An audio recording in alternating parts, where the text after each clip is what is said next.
এসেছি, একটা ভালো গেস্টের সামনে আমাদের অপমান করছো। যাও এখান থেকে, না তোমার ঠাস ঠাস করে চড়ে দেবো।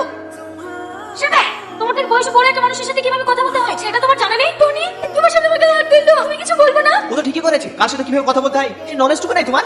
তুমি এরকম কথা বলতে পারলে? ঠিক আছে, আমারই ভুল ছিল। তোমাকে তো চিনতে পারলাম না, মা কি? বেটি, এর নাম স্নেহা। এটা খুবই ভালো, আমাদের মেয়ে হয়েও এর মধ্যে শিষ্টাচার আছে। হ্যাঁ বেটি, স্নেহা খুবই ভালো।